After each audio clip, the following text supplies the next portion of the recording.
Momento bancário. Boa noite.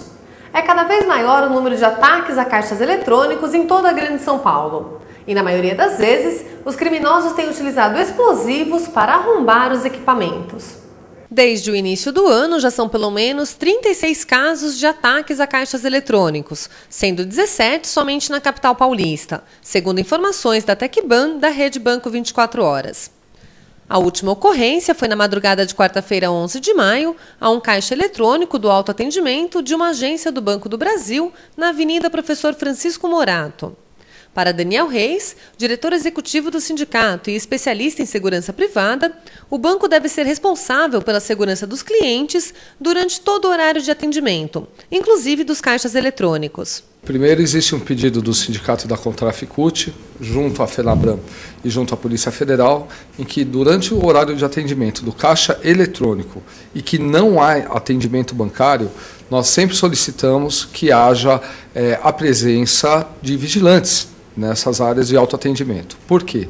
Porque o caixa ele deixa de funcionar, o caixa ele continua funcionando, o público continua tendo acesso à agência bancária, é um local de responsabilidade do banco e não de responsabilidade do Estado. Os ataques com explosivos começaram a ser utilizados após a instalação de caixas mais resistentes, que suportam a utilização de maçaricos.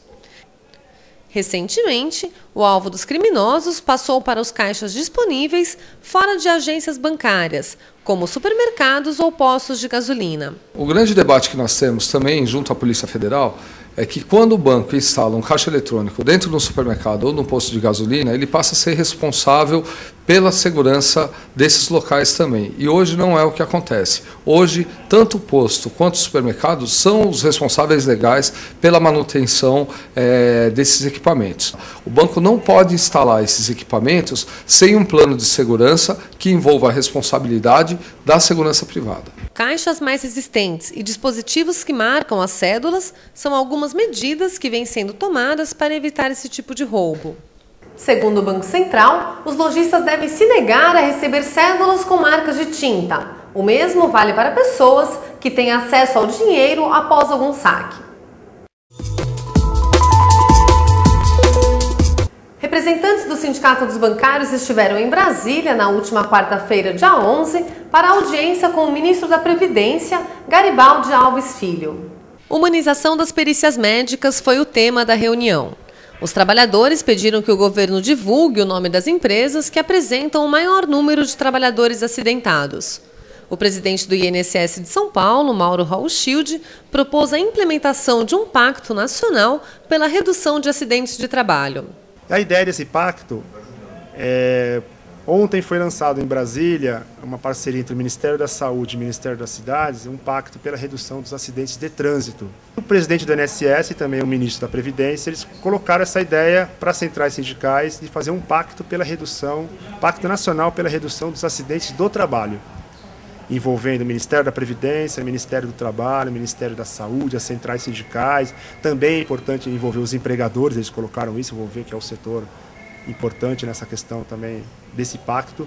E também esse programa, esse pacto dialogaria também com o TST, o Tribunal Superior do Trabalho, que lançou no dia 3 de maio também uma campanha pela redução dos acidentes do trabalho, toda essa discussão que envolve os acidentes, o adoecimento e que envolve a saúde do trabalhador. Um novo encontro, desta vez em São Paulo, poderá acontecer para discutir a proposta que prevê a concessão do auxílio-doença sem a necessidade de perícia para afastamentos de até 120 dias. Colocamos lá para o presidente do INSS e também para o senhor ministro a preocupação da exclusão dos acidentes do trabalho. Então, os acidentes do trabalho, inclusive levantamos a preocupação da subnotificação, porque também se incluir a questão do acidente do trabalho sem perícia médica, o nosso temor é que tudo vire auxílio-doença comum. Então, para nós, das centrais sindicais, nós bancários e bancárias, foi uma audiência positiva. Nós colocamos que a questão da saúde do trabalhador necessariamente passa pelas políticas de governo. Não tem como a gente resolver isoladamente a questão da saúde dos bancários, seja lá de outras categorias. A gente precisa ter esse diálogo social com o Ministério da Previdência, Ministério do Trabalho, para a gente estabelecer políticas públicas. O Momento Bancário fica por aqui. Boa noite.